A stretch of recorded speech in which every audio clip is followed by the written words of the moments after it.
행모가 오늘은 머슴과 소금 장수였던 미천왕 함께 하자.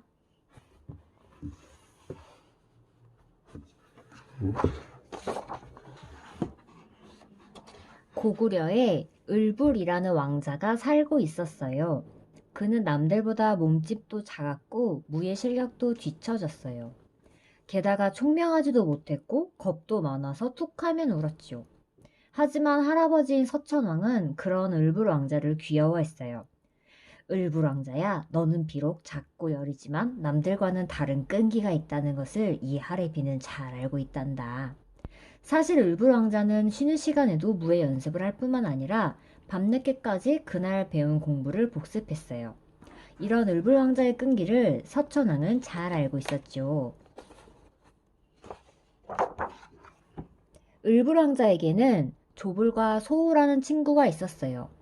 조불은 무예 실력도 뛰어나고 공부도 잘했으며 얼굴까지 잘생긴 친구였지요. 소우는 착하고 재미있는 친구였답니다. 난 조불처럼 무술을 잘하지 못하니 왕이 될 수 없을 거야. 아닙니다, 왕자님. 왕자님은 누구보다도 강한 인내심과 착한 마음씨를 가지셨습니다. 왕자님이 왕이 되신다면 저와 소우는 평생 왕자님을 도와 훌륭한 나라를 만드는 데 앞장서겠습니다. 조불의 말에 소우도 맞장구를 쳤어요.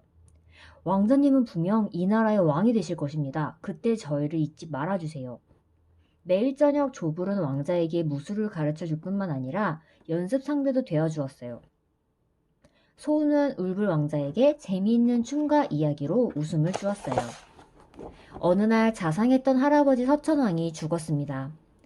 그로부터 2년여의 세월이 지난 어느 날 밤이었어요. 문 밖에서 사람들의 비명과 칼 부딪히는 소리가 들렸지요. 그러더니 여러 병사들이 왕자의 방으로 쳐들어왔어요. 그때 조불과 소우가 달려와 병사들을 가로막으며 말했어요. 왕자님, 큰아버님께서 왕자님의 아버지를 죽였습니다.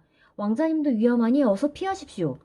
뭐? 큰아버지가 아버지를 죽였다고? 울불 왕자는 아버지의 죽음이 믿어지지 않았어요. 조불이 병사들을 막는 동안 소우와 을불 왕자는 성벽을 넘었습니다. 그러나 병사들이 성벽까지 쫓아오자 소우는 단검을 빼들었어요.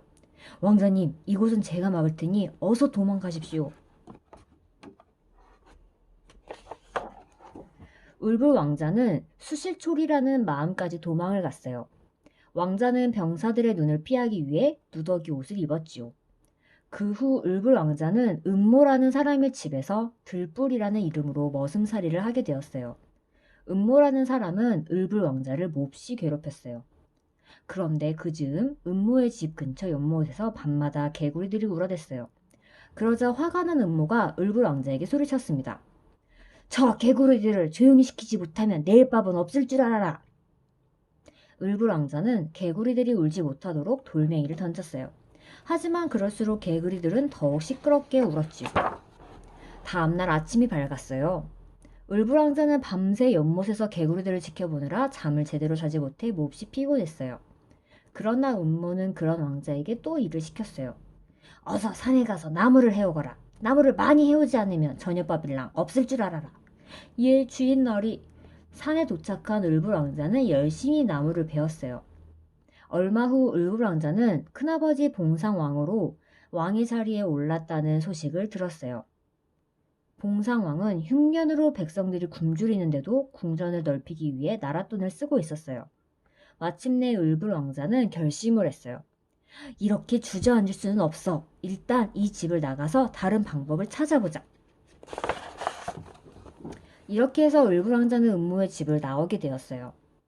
동촌으로 가던 을불 왕자는 제모라는 사람을 만났어요. 꼴을 보아하니 꽤 오래 걸은 모양이구나. 사흘 동안 걸은 것 같아 배가 고파서 말할 기운도 없어. 사흘 동안이나 걸렸다고? 정말 대단하다. 나 같았으면 벌써 쓰러졌을 텐데. 난 제모라고 해. 특별한 일이 없으면 나와 같이 소금 장사를 하지 않을래? 소금 장사? 서글서글한 인상을 가진 제모라는 청년은 무척 믿음직스러워 보였어요. 정말? 뭘 어떻게 하면 되지? 일단 압록강으로 소금을 가지고 와서 파는 거야. 그 길로 울불 왕자와 제모는 압록강으로 향했어요. 압록강에 도착한 제모와 을불왕자는 소금을 가지고 강의 동쪽으로 내려왔어요. 오늘은 저기서 묵고 가자. 두 사람은 사수촌에 있는 한 노파의 집에 묵게 되었어요. 소금을 가져와 팔면 돈이 되는구나. 열심히 하면 큰 돈을 모을 수 있겠어. 을불왕자는 희망이 보이는 것 같았습니다. 다음 날 아침, 을불왕자는 반값으로 노파에게 소금 한 마리를 주었어요. 그러자 노파는 마구 화를 냈죠. 저녁상과 아침상에 하루 밤까지 재워줬는데 겨우 소금 한 마리라고? 두 마리는 더 줘야 돼. 노파는 소금을 더 달라고 떼를 썼지만 제모는 단호하게 말했어요. 소금 한 말도 많이 드린 거요. 이 소금은 팔 것들이라 더는 줄 수가 없어. 그러자 화가 난 노파는 자신의 신발을 소금 가마니 속에 몰래 넣었어요. 이러한 사실을 모르는 을불왕자 제모는 길을 떠났습니다. 두 사람이 막 언덕을 넘을 때였어요. 갑자기 병사들이 쫓아와 을불왕자 제모를 밧줄로 꽁꽁 묶었어요. 히크, 내가 왕자라는 것을 눈치챈 건가? 을불왕자는 지레 겁을 먹었어요. 네 놈들, 놀라는 것을 보니 수상하구나. 결국 을불왕자 제모는 압록태수에게 끌려갔습니다. 압록태수 옆에는 사수촌에 살던 노파가 서 있었어요. 병사들이 소금 가마니 안을 살폈어요. 을불왕자의 소금 가마니 안에서 신발이 나왔죠. 저놈들은 신발 도둑이 틀림없구나. 신발값으로 노파에게 그 소금을 모두 주거라. 그리고 저놈들을 매우 쳐라. 난생 처음 매를 맞아본 을불왕자는 너무 아프고 서러워서 눈물을 흘렸습니다. 한편 제모는 을불왕자가 신발 도둑이라고 생각했어요. 그래서 제모는 왕자를 버리고 떠났죠. 그 후로 많은 세월이 흘렀어요. 조불과 소호는 국상인 창조리의 밑에서 일하고 있었지요. 한편 봉상왕은 나라를 잘 다스리지 못했어요. 아무래도 봉상왕을 패하고 새로운 왕을 찾아야겠어. 국상 창조리는 봉상왕을 폐위할 계획을 세웠어요. 을불 왕자님께서 어딘가에 살아계실 것입니다. 인정 많고 끈기 있는 을불 왕자님이야말로 고구려를 훌륭한 나라로 만드실 것입니다. 조불의 말이 맞습니다. 저희가 온 나라를 뒤져서라도 을불 왕자님을 찾겠습니다. 두 사람의 말에 창조리는 잠시 고민을 했어요. 좋다. 너희가 을불 왕자님을 꼭 찾아오도록 해라. 예, 알겠습니다. 조불과 소우는 전국을 돌며 을불 왕자를 찾았어요. 하지만 을불 왕자의 소식은 어디에서도 들을 수가 없었어요.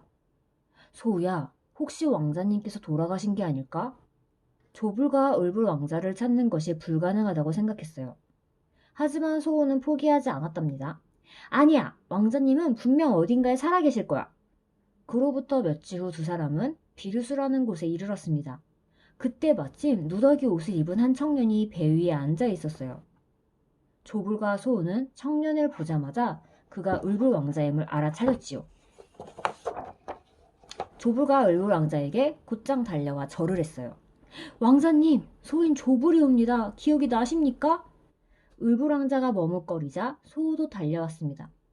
지금 국상이 나라를 잘못 다스리는 왕을 폐하려 합니다. 국상은 저희에게 선왕의 뒤를 이을 왕자님을 모셔오라고 했습니다. 하지만 을불 왕자는 두 사람의 말을 믿을 수가 없었어요. 나는 왕손이 아닙니다. 사람을 잘못 보신 것 같습니다. 을불 왕자가 이렇게 말하고 돌아서자 소우가 울면서 말했어요. 왕자님, 모두가 간절히 왕자님을 기다리고 있사옵니다. 어느새 조불도 눈물을 흘리고 있었지요. 을불 왕자는 울고 있는 두 사람을 보자 어린 시절이 떠올랐어요. 아직도 내가 훌륭한 왕이 될 수 있다고 생각하는가? 을불 왕자의 말에 세 사람은 얼싸안고 눈물을 흘렸습니다. 조불과 소우는 을불 왕자를 모시고 창조리에게 갔습니다. 창조리는 기쁨의 눈물을 흘리며 왕자를 맞이하였지요.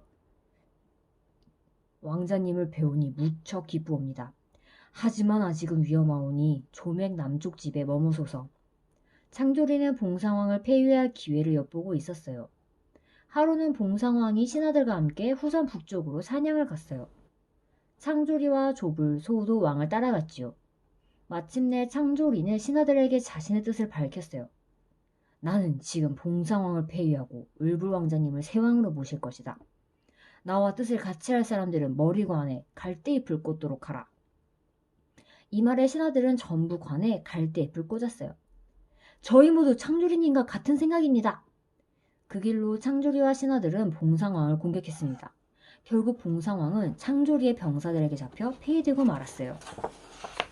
한편 을불왕자는 어떻게 되었는지 궁금해서 견딜 수가 없었어요. 그때 조불과 소우가 달려왔어요. 왕자님, 드디어 봉상왕이 폐위되었습니다.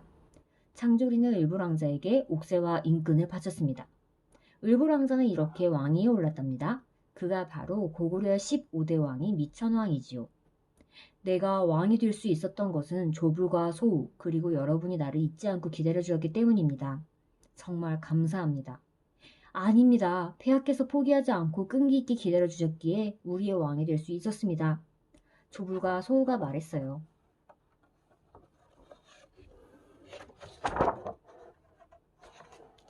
미천왕이 즉위한 지 2년이 흘렀어요. 그때 중국 진나라는 매우 혼란스러웠어요. 미천왕은 이 기회에 나라를 크게 만들어야겠다고 생각했지요. 지문, 진나라를 공격해 고구려를 큰 나라로 만들겠다. 미천왕은 현도군을 공격하여 8천여 명의 적군을 사로잡았어요. 그리고 요동의 서안평을 빼앗고 다시 현두성을 공격하는 등 서쪽과 남쪽으로 점점 나라를 크게 만들어 갔지요. 미천왕은 어린 시절에 궁에서 도망쳐 시련을 겪었지만 끝까지 포기하지 않고 살아남아 결국 왕이 되었어요. 그는 왕이 된 후에도 고구려 영토를 넓히기 위해 죽는 날까지 노력했답니다. 오늘 읽은 책은 미천왕. 고구려 제15대 왕으로 이름은 을불이 또는 우물이에요. 행보가 오늘은 엄마가 두 번째 동화책을 읽어줬어. 고구려 고분, 벽화, 금동장식. 나중에 박물관에 가서 다 보자. 잘 자자, 잘 자.